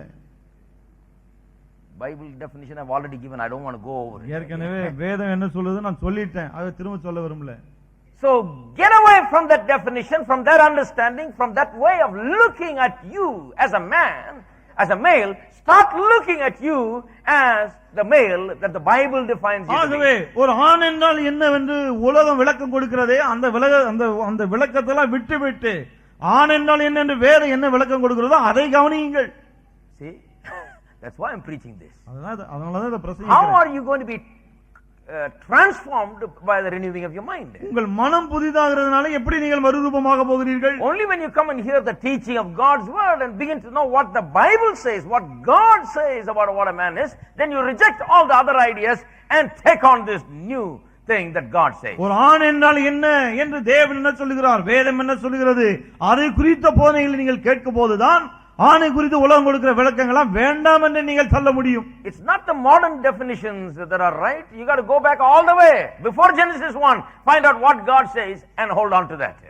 ஏதோ இந்த காலத்துல வர விளக்கங்கள் அல்ல, ஆதியாகமம் 1ஆம் அதிகாரத்துக்கு முன்னால் அப்பவே தேவன் என்ன விளக்கம் கொடுத்தார் அதை அறிந்து அதை பற்றிக் கொள்ள வேண்டும். The world talks so many things about a female. உலகம் பெண்களை குறித்து நிறைய பேசுகிறது. You ask a man, every man will tell you something about a female. ஒரு ஆணை கேட்டு பாருங்க, ஒவ்வொரு ஆணும் ஒரு பெண்ணை குறித்து எதையா சொல்லுவான். He's a philosopher. அவன் ஒரு குட்டி தத்துவஞானி போல. I'll tell you something about women. ஒரு பெண்ணை பற்றி நான் இதை சொல்றேன். I got the secret. எனக்கு அந்த ரகசியம் I know தெரியும். this. எனக்கு இது தெரியும். I'm very experienced. இதுல நான் ரொம்ப அனுபவசாலி. They're just fools. They don't know nothing. Really. I mean, சரியான முட்டாள்கள், ஒண்ணும் தெரியாது அவங்களுக்கு. The Bible, only if you talk the Bible then your voice. வேதத்தை நீங்கள் பேசினாதான் கரெக்ட். அப்பதான் ஞானிகள். Don't tell me your opinions. உங்களுடைய சொந்த கருத்தெல்லாம் சொல்ல Because வேண்டாம். the Bible says many are the opinions of man regarding things. ஏனென்றால் வேதம் சொல்கிறது காரியங்களை குறித்து மனுஷருடைய எண்ணங்களும் கருத்துக்களும் ஏராளமா இருக்கு. But it is only the purpose of God that will stand forever. ஆனால் தேவனுடைய நோக்கங்கள் மட்டுமே என்றென்றும் நிலை நிற்கும். That's why, my friend, if you just keep hearing these worldly philosophies and these armchair philosophers telling you about women and take that in and live by it, you'll be terribly disappointed. You'll be a failure in the end. ஆகவேதான் சும்மா உட்கார்ந்துட்டு அப்படியே நாற்காலில சாஞ்சிட்டு தத்துவம் பேசுகிறாங்களே, இவர் பெண்களை குறித்து இவருடைய தத்துவம் எல்லாம் கேட்டா பிறகு அதை ஏற்றுக்கொண்டு அப்படியே வந்தா அது சரிப்படாது. You'll be a failure in the end. பிறகு முடிவிலே தோல்வியா That's இருப்பீர்கள். why you need to go to a church where the Bible is preached and things are expounded and revealed. God's great wisdom and purpose is made known. ஆகவேதான் தேவனுடைய மாபெரும் நோக்கங்கள், அவருடைய ஞானம், அவருடைய திட்டம் இவற்றை விளக்கி போதிக்கக்கூடிய அப்படிப்பட்ட ஒரு சபைக்கு நீங்கள் சென்று சத்தியத்தை கேட்பது மிக முக்கியம். The truth is what brings about a transformation. சத்தியம் தான் அவ்விதமான ஒரு மாற்றத்தை கொண்டு வருகிறது. Confirmation is that you are just taking on whatever others are thinking. ஒத்த வேஷம் தரிப்பதுனா என்ன? மத்தவங்க என்ன யோசிக்கிறாங்களோ அதையே நீங்களும் எடுத்து யோசிக்கிறீர்கள். Whatever everybody is thinking about man and so on, you got it. ஒரு ஆண்னா என்ன அப்படினா மத்தவங்க என்ன யோசிக்கிறாங்களோ அதையே நீங்களும் எடுத்துக்கிறீங்க. But transformation is you are thinking in a new way because you are now looking at the Bible. ஆனால் மாற்றம் என்றால் என்ன? இப்போ நீங்க வேதத்தை பார்க்கிறதுனால நீங்கள் புதிய விதத்திலே சிந்திக்கிறீர்கள். What is transformation? மாற்றம் என்றால் என்ன? Have you ever heard of Trans World Airlines? என்னைக்காவது கேட்டுக்கிறீங்களா அந்த டிரான்ஸ் வேர்ல்ட் ஏர்லைன்ஸ் சொல்லி? Think about that. அத பத்தி யோசிச்சு பாருங்க. What does that mean, that word Trans World? இந்த டிரான்ஸ் வேர்ல்ட்ன்றாங்களா அதோட அர்த்தம் என்ன? It literally means going from one world to another. உண்மையான அர்த்தம் என்னன்னா ஒரு உலகத்திலிருந்து இன்னொரு உலகத்துக்கு போவது. They mean to say that they'll take you from America to Europe and Europe to Asia and all that. அது என்ன சொல்ல வராங்க? அமெரிக்கால இருந்து ஐரோப்பா, ஐரோப்பால இருந்து ஆசியா, இப்படி ஒவ்வொரு கண்டமாய் கொண்டு செல்வோம். From one continent to the other. ஒவ்வொரு கண்டத்திலிருந்து இன்னொரு அடுத்த கண்டத்துக்கு. Trans world, world to world. இந்த உலகத்திலிருந்து இன்னொரு உலகத்துக்கு கொண்டு போவோம்ன்றாங்க. Transformation is exactly the same thing. It is going from one kind of thinking and one kind of living and following one kind of philosophy to going to another totally different kind of thinking, another world and another philosophy. மறுரூபம் என்றால் என்ன? ஏற்கனவே நாம் இருந்த ஒரு நிலையிலிருந்து ஒரு எண்ணத்திலிருந்து முற்றிலும் வித்தியாசமான புதியதான இன்னொரு விதமான எண்ணத்துக்குள்ளே நுழைவது. A lot of Christian people don't know this. நிறைய கிறிஸ்தவங்களுக்கு தெரியல பாருங்க. They think, well brother, I've been dipped and baptized. என்ன சொல்றாங்க? நான் முக்கிய ஞானஸ்நானம் எடுத்துங்க. So I'm a wet Christian now. இப்போ நான் ஈரமான கிறிஸ்தவன். I got this, I got that. என்கிட்ட இது இருக்கு, என்கிட்ட அது இருக்கு. Some of them even say I got all the gifts. சிலர் சொல்ல என்கிட்ட வரங்கள் எல்லாம் கூட இருக்கு. That's well and good. You took baptism, you got the gifts, you got the Holy Spirit, you got everything. நல்லதுதான். ஞானஸ்நானம் எடுத்தீங்க, பரிசுத்தாவின் அபிஷேகம் இருக்கு, வரங்கள் இருக்கு, எல்லாம் நல்லதுதான். But I'll tell you one thing. ஆனா ஒன்னு சொல்றேன் பாருங்க. Have you got this? இது இருக்கா? Have you gone from the old world, the old kind of thinking, the old kind of living, the old kind of philosophy to a totally new world? பழைய தத்துவம், பழைய கொள்கைகள், பழைய எண்ணங்கள் இவற்றெல்லாம் நீங்கள் வெளியே வந்து புதிய உலகத்துக்குள்ளே வந்து விட்டீர்களா? See, a lot of Christians complain about how they are unable to live a successful Christian life. நிறைய கிறிஸ்தவர்கள் தான் சொல்றாங்க பாருங்க, என்னால வெற்றிகரமான கிறிஸ்தவ வாழ்க்கை செய்ய முடியலன்றாங்க. I'm distracted by this and that. இதுவும் அதுவும் வந்து என்னுடைய கவனத்தை எல்லாம் சிதைக்கிறது. The battle to live the Christian life. கிறிஸ்தவ வாழ்க்கை வாழ்வதே பெரும் போராட்டமா இருக்கு. Pray for me, they say. ஆகவே எனக்காக ஜெபம் பண்ணுங்கன்றாங்க. Well, the thing that does it to them, the thing that distracts them is this. அவருடைய கவனத்தை திசை திருப்பக்கூடிய இதுதான் பாருங்க. It's just that they are in the same world as far as their mind is concerned. அவருடைய மனதை பொறுத்த அளவிலே அவர்கள் இன்னும் பழைய அதே உலகத்துல தான் இருக்காங்க. The same world, same surrounding, what they used to be, they are still today. அதே பழைய உலகம், அதே பழைய சூழல், முன்ன எப்படி இருந்தாங்களோ இப்பவும் அப்படியே தான் இருக்காங்க. Baptized in water, baptized in the Holy Spirit. தண்ணி ஞானஸ்நானம், பரிசுத்தாவின் ஞானஸ்நானம் எல்லாம் பெற்றுக்கொண்டாகி விட்டது. They've got a few things right. சில காரியங்களை சரியா பண்ணிருக்காங்க. But mentally they have not gone from one world to another. ஆனால் மனதளவிலே ஒரு உலகத்திலிருந்து இன்னொரு உலகத்துக்குள்ள இன்னும் வரவில்லை. Success comes only when you mentally get transformed and go leave this world, reject this philosophy and take on the other. வெற்றி எப்போது உண்டாகிறது? மனதளவிலே பழைய காரியங்களை, பழைய தத்துவங்களை ஒழித்துவிட்டு புதிய காலத்துக்குள்ளே நுழையும் போதுதான் வெற்றி உண்டாகிறது. So Paul says, present your body. ஆவேதான் Pavul சொல்றார், சரீரங்களை ஒப்புக்கொடுங்கள். Then present your mind. பிறகு மனதை ஒப்புக்கொடுங்கள். Then what will happen? அப்போது என்ன ஆகும்?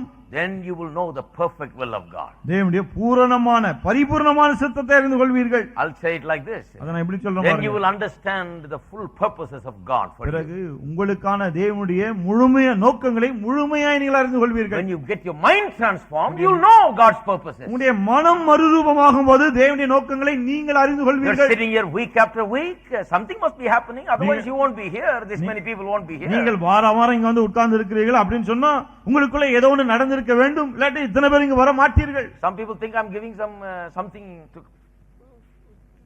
When I first started out, they said they're going there. I think he's giving biryani. முதல்ல ஆரம்பிச்சா உடனே சொன்னாங்க பிரியாணி கொடுக்கறாரு, ஆகவே தான் போறாங்க. They don't know. These people don't even care. Even if you give biryani, they won't take. They will give you biryani. Biryani கொடுத்தாலும் வாங்க மாட்டாங்க, வரவங்க அவங்க கொடுப்பாங்க. அந்த விஷயம் தெரியாது அவங்களுக்கு. They were actually saying that. அப்படிதான் சொன்னாங்க பாருங்க. No, we are not giving biryani. இங்க பிரியாணி கொடுக்கல நாம. We are giving the word of God. தேவனுடைய வார்த்தையை கொடுக்கிறோம். And the word of God is doing something. தேவனுடைய வார்த்தை ஏதோ ஒன்று செய்கிறது. It helps them go from one world to the other. அவர்கள் ஒரு உலகத்திலிருந்து இன்னொரு உலகத்துக்குள்ளே போகும்படி செய்கிறது. Make the transition from the old kind of living to a new kind of living. பழைய வாழ்க்கை முறையிலிருந்து புதிய வாழ்க்கை முறைக்குள்ளே அவர்கள் செல்லுகிறார்கள். That is what true spirituality is all about. உண்மையான கிறிஸ்தவம், உண்மையான ஆவிக்குரிய ஜீவம் என்றால் அதுதான். So when you give your body to the Lord and your mind is transformed, then you walk in the purposes of God. ஆகவே உங்கள் சரீரத்தை நீங்கள் ஒப்பு கொடுக்கும்போது, உங்களுடைய மனம் புதிதாகும் போது நீங்கள் தேவனுடைய நோக்கங்களிலே நடக்க ஆரம்பிக்கிறீர்கள். Amen. Amen. So purpose is the key. ஆகவே திறவுகோல் இந்த நோக்கம். Everybody say purpose is the key. எல்லாம் சொல்லணும், நோக்கமே திறவுகோல். Purpose is the key. நோக்கம் தான் திறவுகோல். God has a purpose for me. தேவன் எனக்காக ஒரு நோக்கம் வைத்திருக்கிறார். See, purpose is the key to your fulfillment. உங்களுடைய நிறைவுக்கு நோக்கம் தான் திறவுகோல். But let's, these are so important. These are the concepts that has to be behind everything that we have to talk about. So I'm going to say a few new things every time I talk about this. நாம் பேசுகிற எல்லாவற்றுக்கும் பின்னாலே அடிப்படையில் இருப்பது இப்படிப்பட்ட கருத்துக்கள் தான். ஆகவே தான் ஒவ்வொரு முறையும் இந்த காரியங்களை சொல்றேன். இன்னும் சில புது காரியங்களை புதுசாகவும் நான் சேர்க்கிறேன். About purpose. நோக்கத்தை குறித்து. Because it's only on these you build other things. ஏன்னா இதன் மேல தான் மற்ற காரியங்களை நாம் கட்ட முடியும். So what is the female's purpose? ஆகவே ஒரு பெண்ணுடைய நோக்கம் என்ன? Or let's look at it this way. What is the thing that makes a female unique? அல்லது அதை இப்படி பார்ப்போம். ஒரு பெண்ணுக்கு தனித்தன்மையை கொடுப்பது என்ன? Because if we look at how God has designed her, ஏனென்றால் தேவன் ஒரு பெண்ணை எவ்வாறு வடிவமைத்திருக்கிறார் என்பதை காணும்போது, what God has done with her in making her, தேவன் அவளை உண்டாக்கின போது என்ன செய்திருக்கிறார் என்பதை காணும்போது, then we will understand what the purpose he had. பிறகு என்ன நோக்கம் அவர் கொண்டிருந்தார் என்பதை நாம் புரிந்து கொள்ள முடியும். Purpose is already there. நோக்கம் ஏற்கனவே இருக்கு. But the design helps us to understand the purpose. ஆனால் அந்த வடிவம் அந்த நோக்கத்தை நாம் புரிந்து கொள்ள உதவுகிறது. So let me say the first thing. ஆக முதல் காரியத்தை நான் சொல்லட்டும். The woman is unique because she has a man inside. ஒரு ஸ்திரீ தனித்தன்மை வாய்ந்தவள் ஏனென்றால் அவளுக்குள்ளே ஒரு ஆண் இருக்கிறான். மனிதன் இருக்கிறான். Let me explain this a little bit. அவளுக்குள்ளே ஒரு மனிதன் இருக்கிறான். Before you write it down, just understand it, then you will write down this thing correctly. முதலாவது எழுதுக்கு முன்னே புரிந்து கொள்ளுங்கள், புரிந்து கொண்டு பிறகு அதை சரியா எழுதுங்க. When Bible talks about how God made man, தேவன் மனுஷனை எவ்வாறு உண்டாக்கினார் என்று வேதம் சொல்லும்போது, it talks about how God made man, and then it says he made him male and female. தேவன் மனுஷனை உண்டாக்கினார் என்று சொன்ன பிறகு அவர்களை ஆணும் பெண்ணுமாக உண்டாக்கினார் என்று சொல்கிறது. So I will say to you, there is that mankind, that man is made in two different ways, as male and female, as an outward expression. ஆகவே இந்த மனுஷன் ஆண் பெண் என்று ரெண்டு விதங்களிலே உண்டாக்கப்பட்டிருக்கிறான் என்று நாம் சொல்லலாம். But the spirit, the man inside, the man that God made inside, the spirit of man is something that is same in both male and female. ஆனால் தேவன் உண்டாக்கின இந்த மனுஷன் இருக்கிறானே, அவனுக்குள்ளே இருக்கக்கூடிய அந்த ஆவி ஆண் பெண் இருவருக்கும் ஒரே ஆவியாக தான் இருக்கிறது. Only the expression, the outward expression is given in two different ways. ஆனால் அது அதனுடைய புற தோற்றத்தை, வெளி தோற்றத்தை பார்க்கும்போது தான் ரெண்டு வெவ்வேறு விதங்களில் இருக்கிறது. Because they were supposed to do two different things and function in two different ways. ஏனென்றால் அந்த ஆண் பெண் இருவருமே வெவ்வேறு விதங்களில் செயல்பட வேண்டும், வெவ்வேறு விதங்களில் இருக்க வேண்டும். So God made man. ஆகவே தேவன் மனுஷனை உண்டாக்கினார். God made him male and female. தேவன் அவர்களை ஆணும் பெண்ணுமாக உண்டாக்கினார். How can you make him male and female? எப்படி அவனை ஆணும் பெண்ணுமாக உண்டாக்க முடியும்? God made him male and female because God put that spirit inside of man and spirit inside of woman and gave them an outer thing different. தேவன் அவனை ஆணும் பெண்ணுமாக உண்டாக்கினார், ரெண்டு பேருக்கும் ஒரே ஆவிதான். ஆனால் அவருடைய வெளிப்புற தோற்றத்தை காணும் போது புற தோற்றத்திலே தான் அந்த வித்தியாசம் தெரிகிறது. Now the spirit has no gender. இந்த ஆவிக்கு ஆண் பெண் என்று கிடையாது. The spirit has no gender. There is no male nor female in that. ஆவிக்கு ஆண் பெண் என்று கிடையாது. ஆவி என்று வரும்போது அது ஆண் பெண் வித்தியாசம் கிடையாது. But in the body there is male female. ஆனால் சரீரத்திலே தான் ஆண் பெண் என்று இருக்கிறது. I believe that there is in the mind also there is male female differences in the way that emotions and mind and everything is made up. மனதில கூட அந்த உணர்ச்சிகள் போன்ற காரியங்களில கூட ஆண் பெண் என்ற வித்தியாசம் இருக்கிறது என்று நான் நம்புகிறேன். But in the essential part of man, the spirit part, there is no difference between male and female. ஆனால் மனிதனுடைய ஆவி பகுதி எடுத்து பார்க்கும்போது அந்த ஆவியிலே ஆண் பெண் என்ற வித்தியாசம் கிடையாது.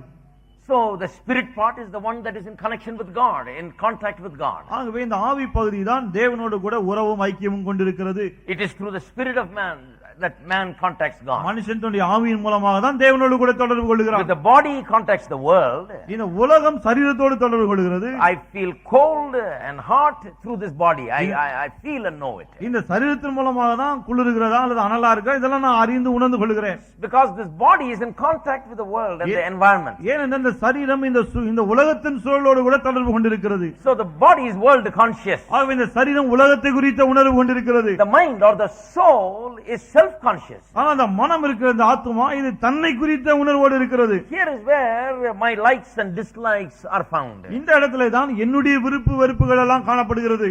So I like some things, I don't like some things, I think in a certain way. ஆகவே எனக்கு சில காரியங்கள் பிடிக்குது, சில காரியங்கள் பிடிக்கல, நான் குறிப்பிட்ட இந்த விதத்துல சிந்திக்கிறேன், இதெல்லாம் இருக்கு. Conscious of myself in my mind. என்னுடைய மனதிலே தான் என்னை குறித்த ஒரு உணர்வு எனக்கு ஏற்படுகிறது. So body is world conscious. ஆகவே சரீரம் உலகத்தை குறித்த உணர்வோடு இருக்கிறது. Mind is self conscious.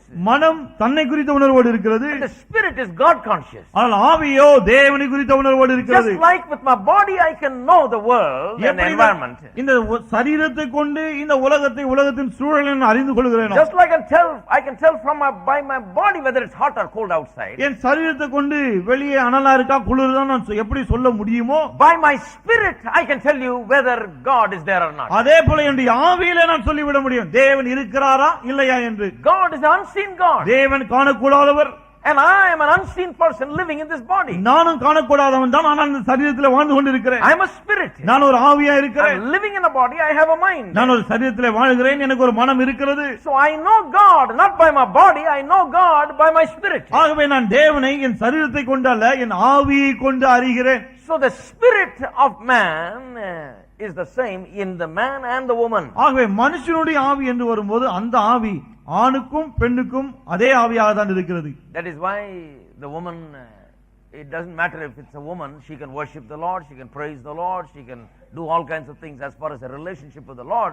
She doesn't need man, she can just directly contact God. ஆகவே தான் கர்த்தரோடு உறவு என்று வரும்போது ஒரு பெண்ணுக்கு ஆணுடைய துணை தேவையில்லை, அவளே நேரடியாக ஆண்டவரை துதிக்க முடியும், அவரோடு உறவும் ஐக்கியமும் கொள்ள முடியும். That is why the Bible says there is neither male nor female. ஆகவே தான் வேதம் சொல்லுகிறது ஆண் என்றும் இல்லை பெண் என்றும் இல்லை என்று. One fellow asked me in another country. இன்னொரு தேசத்துல ஒரு ஆள் என்ன பார்த்து கேட்டார். No, the Bible says there is no male female. வேதம் சொல்லுது ஆணும் கிடையாது பெண்ணும் கிடையாது. So you should not have any differences. ஆகவே இந்த வித்தியாசங்களே இருக்க கூடாது. They all just live together just like that, you know. எல்லாம் சும்மா அப்படியே சேர்ந்து வாழ வேண்டியது. No male female differences. ஆண் பெண் வித்தியாசம்லாம் கிடையாது. No, the Bible is not saying that. கிடையாது, வேதம் அத சொல்லல. The Bible is talking about what they are in their spirit. When it comes to the spirit, the male and the female are no different. ஆவி என்று வரும்போது ஆவியிலே ஆண் பெண் என்ற வித்தியாசம் கிடையாது, வேதம் அதை தான் போதிக்கிறது. Therefore when it comes to the relationship with God, what they can have in their relationship and fellowship with God, there can be no difference between the male and the female. ஆகவே தேவனோடு உறவு கொள்வது ஐக்கியம் கொள்வது என்று வரும்போது அந்த இடத்துல தான் ஆணுக்கும் பெண்ணுக்கும் வித்தியாசமே கிடையாது. So a female is able to worship the Lord. ஆகவே ஒரு பெண் ஆண்டவரை ஆராதிக்க முடிகிறது. She can praise God and love God. அவள் ஆண்டவரை அன்பு கூற முடியும், ஆண்டவரை துதிக்க முடியும். She முடியும். can believe in God and receive from God anything she wants. அவள் தேவனை விசுவாசித்து அவள் எதை வேண்டுமானாலும் பெற்றுக்கொள்ள முடியும். She can also preach. அவள் பிரசங்கம் பண்ணவும் முடியும். Why? ஏன்? Some of you are looking at me like this. சிலர் என்ன ஒரு மாதிரி பாக்குறீங்க? Because in her spirituality there is no gender. Therefore when it comes to that, she is alive and she can do anything that a man does because she is the same inside as the man is. ஏனென்றால் ஆவி என்று வரும்போது அல்லது ஆவிக்குரிய காரியம் என்று வரும்போது அவளுக்குள்ள எந்த பேதங்களும் கிடையாது. ஆவி விஷயத்திலே ஒரு ஆண் என்ன செய்ய முடியுமோ அதையே ஒரு பெண்ணும் செய்ய முடியும். She can preach because she is like a man inside. அவள் பிரசங்கம் பண்ண முடியும், ஏன்னா உள்ளே அவள் ஒரு மனுஷனா இருக்கிறாள். Amen. Amen. That is why she can preach. ஆகவேதான் அவள் பிரசங்கம் பண்ண முடியும். Someone emailed me the other day. அன்னைக்கு யாரோ எனக்கு இமெயில் அனுப்பி இருந்தாங்க. What do you say? The Bible says woman can't preach. ஸ்திரீகள் பிரசங்கம் பண்ண கூடாதுன்னு வேதம் சொல்லுதே, நீங்க என்ன சொல்றீங்க அப்படின்னு கேட்டிருந்தாரு. You're reading the Bible like that. பைபிளை நீங்க அப்படி வாசிக்கிறீங்க, You got to read it more closely. ரொம்ப தெளிவா வாசிக்கணும். Some things needs to be explained. சில காரியங்களுக்கு விளக்கம் தேவை. Maybe we'll do that a little more in the days to come. வரப்போ நாட்கள்ல இன்னும் கொஞ்சம் அதிகமா அதை நாம் But சொல்லுவோம். what we are saying is that the woman, even though she looks different in the body outside, she is the same as a man inside. If you write it like that, I think it will be better. அது இப்படி எழுதிட்டா நல்லா புரியும் நினைக்கிறேன். ஒரு பெண் வெளியே பார்ப்பதற்கு வித்தியாசமா இருந்தாலும் கூட உள்ளே ஒரு ஆண் எப்படிப்பட்டவனோ அதே போலதான் பெண்ணும் இருக்கிறாள். Let me explain a little more. அது இன்னும் கொஞ்சம் விளக்குறேன். Have women ever read the Bible and found it disturbing that God never speaks to women? கர்த்தர் பெண்கள்னு அட்ரஸ் பண்றது இல்ல. He never addresses women as women. God always says man.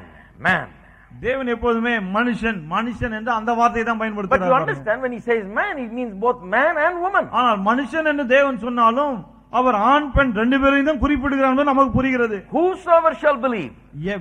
எவனாகிலும் விசுவாசிப்பானால். That means male and female. அப்படின்னா ஆண் பெண் ரெண்டு பேரும் அடங்கி இருக்காங்க. In faith there is no difference between male and female. விசுவாசத்திலே ஆண் பெண் என்ற வித்தியாசம் கிடையாது. Amen. Amen. So many times the Bible speaks like that, and it's oftentimes people wonder why the women is left out, brother, in the Bible. பல சமயத்துல வேதம் அப்படி சொல்லுதுன்னா யோசிக்கிறாங்க, ஏங்க பெண்களை பற்றி ஒண்ணுமே வேதத்துல சொல்லப்படல அப்படின்னு. Well, in the old world, it was in a way a man's world also, a male's world. அந்த காலத்து உலகம் ஒரு விதத்துல பார்க்கணும் ஆண்களின் உலகமாக தான் இருந்தது. Because they didn't even count the women and children. ஏன்னா பெண்கள் சிறு பிள்ளை இவங்கெல்லாம் கணக்கு கூட எடுக்க மாட்டாங்க. So some have chosen to say, well, that's the way the world was, and the Bible is subject to that. ஆகவே சிலர் சொல்றாங்க அந்த காலத்து உலகம் அப்படிதான் இருந்தது, ஆகவே தான் வேதமும் அப்படி இருக்கு அப்படின்றாங்க. No, God is addressing both male and female many times when he says man. தேவன் பல சமயத்துல மனுஷன் என்று சொல்லும்போது ஆண் பெண் ரெண்டு பேருக்கு தான் பேசுகிறார். அதை he is speaking to the person that they really are on the inside. அதாவது உள்ளே அவர்கள் உண்மையாக என்னமா இருக்கிறார்களோ உள்ளே இருக்கிற அந்த மனுஷங்கிட்ட பேசுகிறார். He means mankind. அதாவது மனு வர்க்கத்திடம் அவர் பேசுகிறார். Male and female. ஆண் பெண் both. ரெண்டு பேரிடையும் பேசுகிறார். So female, you have to understand that she is no different from you on the inside. ஆகவே பெண் என்பவள் உள்ளே உங்களை விட வித்தியாசமானவள் கிடையாது என்பதை புரிந்து கொள்ள வேண்டும். Hello. Now that brings a whole new light. இது ஒரு புதிய வெளிச்சத்தை நமக்கு கொடுக்குது பாருங்க. Inside she is no different. உள்ளே அவ வித்தியாசமானவள் கிடையாது. In her spirit she is not different. ஆவியிலே அவள் வித்தியாசம் இல்லை.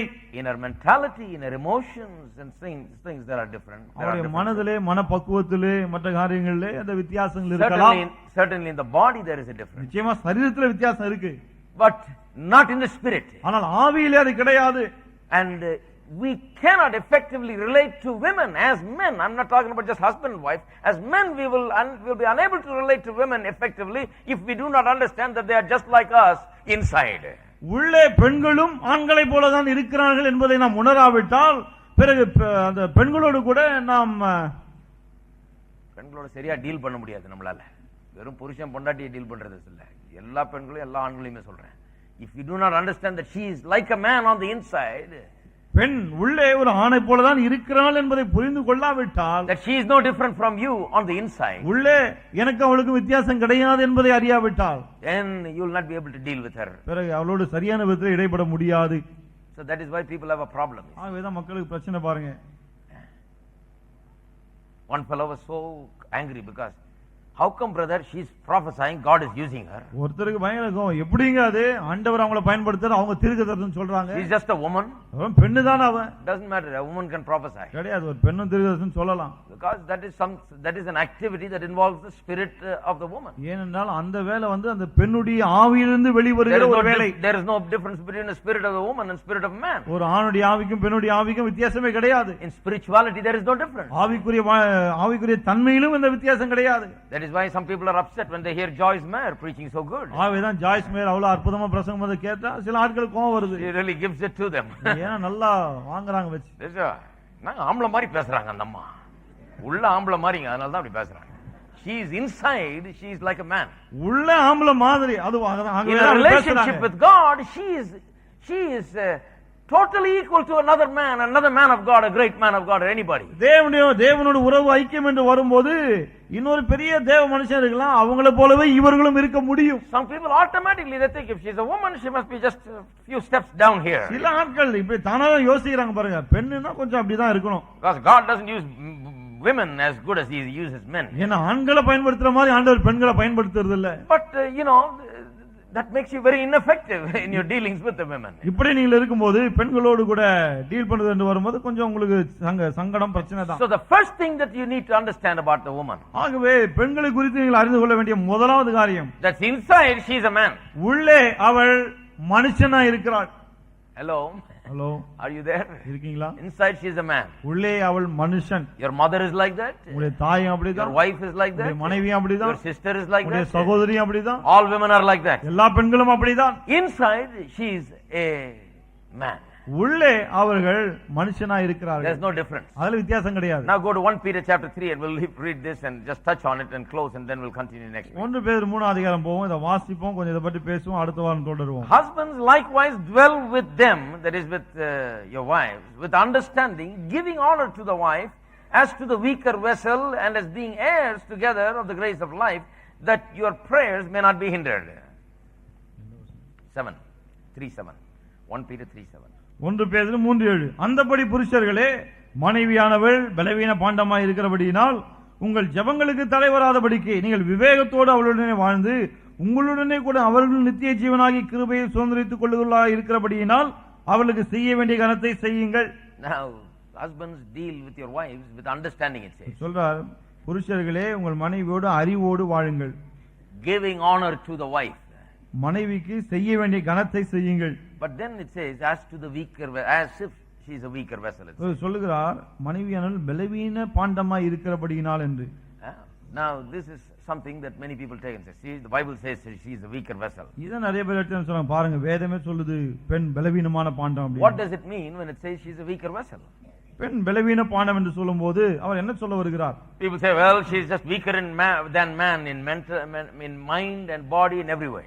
மக்கள் என்ன சொல்றாங்க, மனதிலும் சரி சரீரத்திலும் சரி எல்லாவற்றிலும் பெண் ஆணை விட பலவீனமானவள். Spiritually, mentally and bodily. ஆவிக்குரிய வாழ்க்கையிலும் சரி சரீரத்திலும் சரி மனதிலும் சரி பலவீனமானவள். Wrong. அவரு The Bible doesn't teach that. வேதம் அப்படி போதிக்கிறது இல்லை. It doesn't say that she is weaker in that way. அந்த விதத்திலே அவள் பலவீனமானவள் என்று வேதம் சொல்லல. I don't think even in the body she is weaker in that sense. சரீரத்திலே கூட அவள் பலவீனமானவள் நான் நினைக்கல பாருங்க. Because I read somewhere the other day that if a man were to have a child, give birth to a child, that the process of going through that, having that child, whatever they go through, it will kill a man. ஏனென்றால் அன்னைக்கு பார்த்த நானு, ஒரு ஆண் ஒரு குழந்தை பெற்றெடுப்பான்னு சொன்னா அந்த குழந்தையை பெற்றெடுக்க ஒரு பெண் என்னவெல்லாம் பண்ணுமோ அதையெல்லாம் அவனுக்குள்ளே நடைபெறுமானால் அவன் செத்துருவான்னு சொல்லியிருக்காங்க. They were talking about the pressure for each square millimeter that is applied when the baby comes out of their woman. அந்த குழந்தை அந்த பெண்ணிடத்திலிருந்து வெளியே வரும்போது ஒவ்வொரு ஸ்கொயர் மில்லிமீட்டருக்கும் அவ்வளவு pressure உண்டாகிறதா. That will kill a man. அது ஒரு ஆணை கொண்டு விடுமா. So poor men. ஆண்கள் பரிதாபத்துக்குரியவர்கள். So she can't be weaker vessel. She can give birth to a child. She can do something that will kill a man. She can do it successfully. ஒரு பெண் குழந்தையை பெற்றெடுக்க முடியும். இதே ஒரு ஆண் பெண்ணானா அவன் செத்து போய்டுவான். So you can't say physically she is physically also she is weaker. ஆகவே சரீர பிரகாரமா பெண் பலவீனமானவள் அப்படினு சொல்ல முடியாது. What does it mean when it says weaker? ஆகவே பலவீனமானவள் சொல்லும்போது என்ன அர்த்தம் அதுக்கு? You know, some people say, well, she is certainly weaker, brother. எல்லாம் சொல்றாங்க நிச்சயமா பலவீனமானவ தாங்க. Because that's why God said she'll be a helper. ஆகவே தான் தேவன் சொன்னாரு உதவியாளனா இருப்பா If அப்படின்னு you are சொல்லி. so strong, if you are so good, why would you need a helper? Because you are weak only, he has given the நீங்க helper. அவ்வளோ பலசாலின்னு சொன்னா உங்களுக்கு எதுக்கு உதவிக்கு ஒரு ஆள்? உங்களுக்கு பலன் இல்லாதனால தான் உதவிக்கு ஆள் வந்திருக்கு. If I'm going to take this thing somewhere and I've got to lift this thing, I need help, I'm going to call up a strong man. இதை நான் எங்கேயா தூக்கிட்டு போகணும்னு சொன்னா நிச்சயமா பலசாலி ஒருத்தர் தான் உதவி கூப்பிடுவேன். So, just because she's called a helper doesn't mean that she's a weaker helper. ஆகவே துணை உதவி என்று சொல்லுகிறதுனால அவள் பலவீனமான துணை, பலவீனமான உதவின்னு கிடையாது. Not even in the body, I think. சரீரத்துல கூட அந்த பலவீனம் இல்லைன்னு நான் நினைக்கிறேன். You know what it really means? இங்க இதனுடைய உண்மையான அர்த்தம் என்ன தெரியுமா? It means she is delicate. அவள் அந்த அளவுக்கு மென்மையானவள். She is delicate. மென்மையானவள். In what way is she delicate? எந்த விதத்தில் அவள் மென்மையானவள்? Because if you say something to her, she has the ability to absorb it, like we talked about last week. கடந்த வாரம் நான் சொன்னேன் இல்லையா, நீங்கள் எதையாவது பேசினால் உடனே அதை அவள் உள்ளே அப்படியே எடுத்துக்கொள்ளக்கூடியவளா இருக்கிறாள். Every word is like a tree. ஒவ்வொரு like a seed planted. ஒவ்வொரு வார்த்தையும் நீங்கள் நடுகிற ஒரு விதையை போல இருக்கு. It goes into her, she's always pregnant.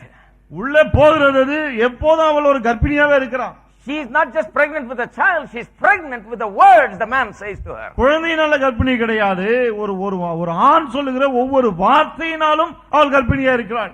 She is sensitive to words, she takes in, she absorbs and she retains until it comes to fruition, until the tree goes to full size and blows up on your face. அந்த அளவுக்கு ஒரு ஆணுடைய வார்த்தைகளை உள்ளே ஏற்றுக்கொள்கிறாள், உள்ளே வைக்கிறாள், அதை வளர்க்கிறாள். ஒரு நாளுக்கு எல்லாம் அதை வெடிச்சு அப்படியே வெளியே கிளம்பி வருகிறது. That's why it says ஆகவே தான் இங்க சொல்லுது, husbands deal with her with understanding. புருஷர்களே அறிவோடு வாழுங்கள் அவளோடு. எதையாவது சொல்லிட்டு மாட்டிக்காதீங்க.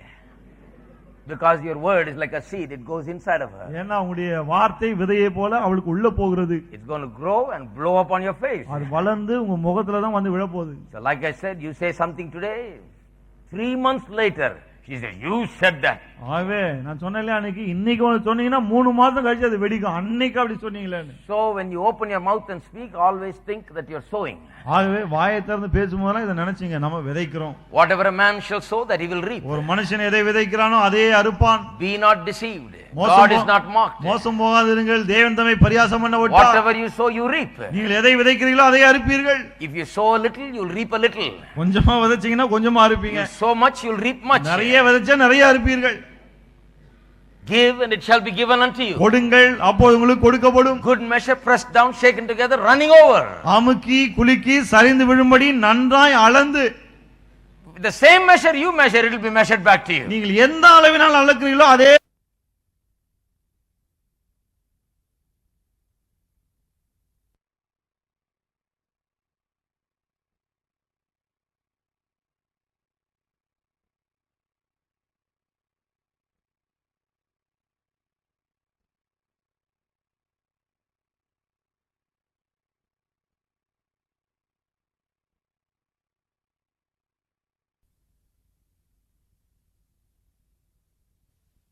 Because every word, every abuse, everything that you do, every action, every word is going to go and it's going to explode one day like a nuclear bomb. ஏனென்றால் நீங்கள் பேசுகிற ஒரு வார்த்தையும் திட்டுகிற ஒவ்வொரு திட்டும் உள்ள போய் ஒரு நாள் ஒரு அணுகுண்டு போல வெடித்து சிதற போகிறது. Destroy everything. எல்லாவற்றையும் அழிக்க போகிறது. But you can make good things grow also. ஆனால் நல்ல விஷயங்களையும் விளைய பண்ண முடியும். Amen. Amen. So you plan and plant good things. ஆகவே திட்டமிட்டு நல்ல காரியங்களை நடுங்கள். And when you plant and grow good things, it will grow into something very beautiful. நீங்க திட்டமிட்டு நல்லவைகளை நடும்போது அற்புதமான ஒன்று தான் அங்கிருந்து வரும். That is why in that context only it says, deal with her with understanding. இந்த பின்னணியில தான் சொல்றாரு, அவளோடு கூட விவேகத்தோடு வாழுங்கள். Give honor to her. அவளுக்கு செய்ய வேண்டிய கனத்தை செய்யுங்கள். Because she is very delicate. ஏன்னா அந்த அளவுக்கு மென்மையானவள் அவள். Amen. Amen. Let's all stand up together. நம்ம எல்லாரும் எழுந்து நிற்போம். Enough for today, I think. இன்னைக்கு இது போதும்னு நினைக்கிறேன். We men are so weak that we can't take any more. ஆண்கள் மனுஷராகி நாம் அவ்வளவு பலவீனர்கள், நிறைய எடுத்துக்க முடியல உள்ள. But we got some nice plus points also. I'll talk about it. ஆனா ஆண்களுக்கு நிறைய ப்ளஸ் பாயிண்ட் இருக்கு, அதெல்லாம் பேசுறேன். Amen. Amen. But thank God we're getting something. ஆனால் நாம் விஷயங்களை அறிந்து கொள்ளுகிறோம். How many of you are getting something? எத்தனை பேர் சொல்றீங்க நிறைய விஷயங்களை அறிந்து கொள்ளுகிறேன். It will save you a lot of trouble. உங்களுக்கு நிறைய பிரச்சனைகள் இருந்து உங்களை காக்கும். I'm giving it to you free of charge. I learned it very hard way. நான் கஷ்டப்பட்டு இதெல்லாம் கற்றுக்கொண்டேன், நீங்க இலவசமா அதை கற்றுக்கொள்கிறீர்கள். It comes to you ready made. Readymade மாதிரி வருது. Didn't come to me ready-made. எனக்கு அது ரெடிமேடா வரல. Slowly, I had to look everywhere கொஞ்சம் கொஞ்சமா தான் கிடைச்சு. எல்லா இடத்துலயும் நான் தேடி பார்க்க வேண்டியதாச்சு. and then learn.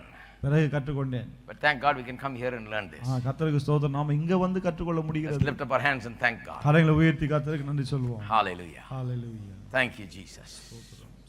Thank you, Father.